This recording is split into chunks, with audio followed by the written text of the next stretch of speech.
vous a annoncé le Christ et vous y croyez avec beaucoup de force. Alors maintenant, aucun don de Dieu ne vous manque, à vous qui attendez que notre Seigneur Jésus-Christ paraisse. C'est lui qui vous rendra fort jusqu'au bout.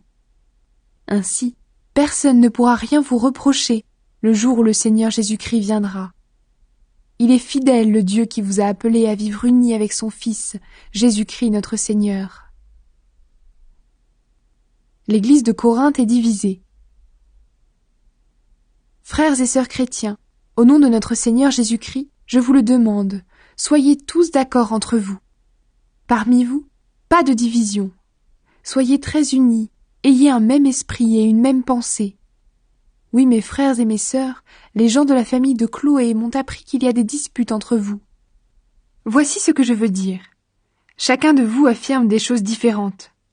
L'un dit « Moi, j'appartiens à Paul ». L'autre dit « Moi, à Apollos ». Un autre encore « Moi, j'appartiens à Pierre ». Et un autre dit « Moi, au Christ ». Est-ce que le Christ est divisé ? Est-ce que c'est Paul qui a été cloué sur une croix pour vous ? Est-ce que c'est au nom de Paul que vous avez été baptisés ? Je remercie Dieu parce que je n'ai baptisé aucun de vous, sauf Crispus et Gaius. Alors personne ne peut dire que vous avez été baptisés en mon nom. Ah si, j'ai baptisé aussi la famille de Stéphanas. En tout cas, je ne crois pas avoir baptisé quelqu'un d'autre. Le Christ ne m'a pas envoyé baptiser, mais il m'a envoyé annoncer la bonne nouvelle sans me servir des paroles de la sagesse humaine.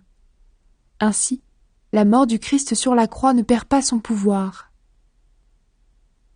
Jésus-Christ, puissance et sagesse de Dieu. Oui, le message de la croix est une folie pour ceux qui perdent leur vie loin de Dieu.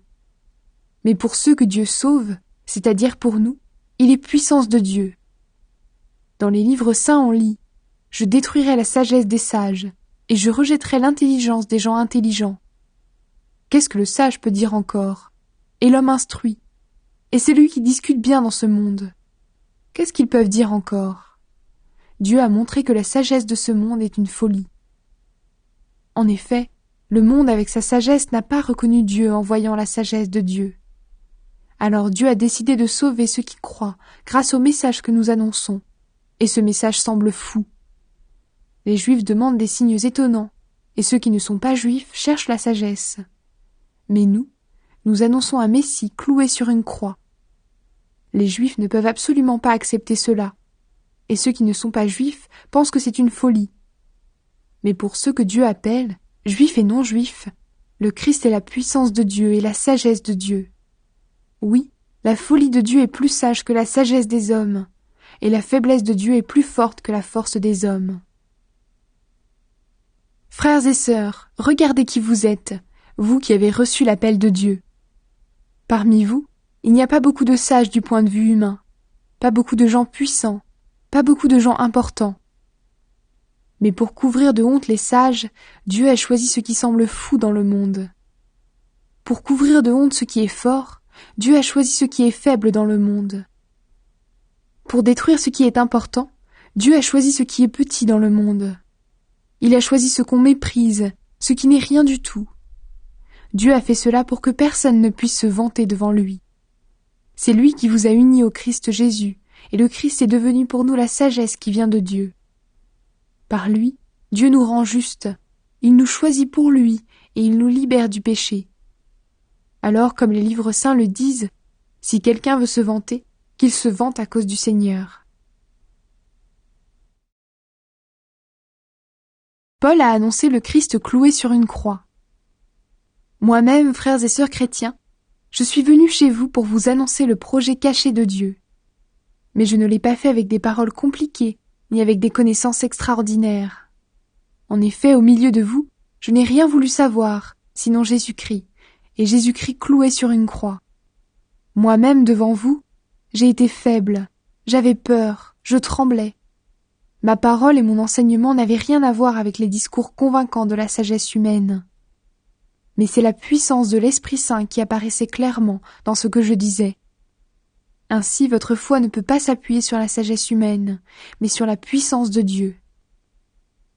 La sagesse de Dieu. Pourtant, c'est bien une sagesse que nous enseignons aux chrétiens adultes dans la foi. Mais cette sagesse n'est pas la sagesse de ce monde. Ce n'est pas la sagesse des puissances mauvaises de ce monde qui seront détruites. Nous enseignons la sagesse mystérieuse de Dieu qui était restée cachée.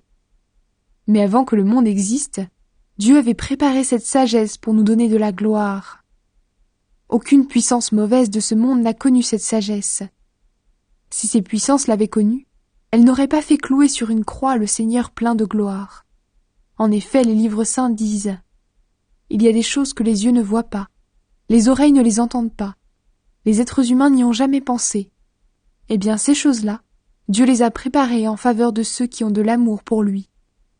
Et c'est à nous que Dieu les a fait connaître par l'Esprit Saint. En effet, l'Esprit Saint connaît tout, même les secrets les plus profonds de Dieu. Les secrets d'une personne humaine, qui les connaît?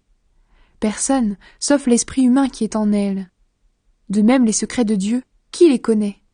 Personne, sauf l'Esprit de Dieu. Nous n'avons pas reçu l'Esprit du monde, nous avons reçu l'Esprit qui vient de Dieu. Alors nous pouvons reconnaître les dons que Dieu nous a faits. Nous ne parlons pas de ces dons avec les mots que la sagesse humaine enseigne, nous en parlons avec les mots que l'Esprit de Dieu nous enseigne. Ainsi nous expliquons les choses de l'Esprit de Dieu avec les mots qui viennent de cet Esprit. Celui qui pense seulement de manière humaine n'accepte pas ce qui vient de l'Esprit de Dieu. Pour lui, c'est une folie, et il ne peut pas comprendre cela. Oui, c'est seulement l'Esprit Saint qui permet de bien juger ces choses. Et celui qui a l'Esprit Saint peut juger de tout, mais lui, personne ne peut le juger. Les livres saints disent « Qui connaît la pensée du Seigneur? Qui peut lui donner des conseils ?» Eh bien nous avons la pensée du Christ.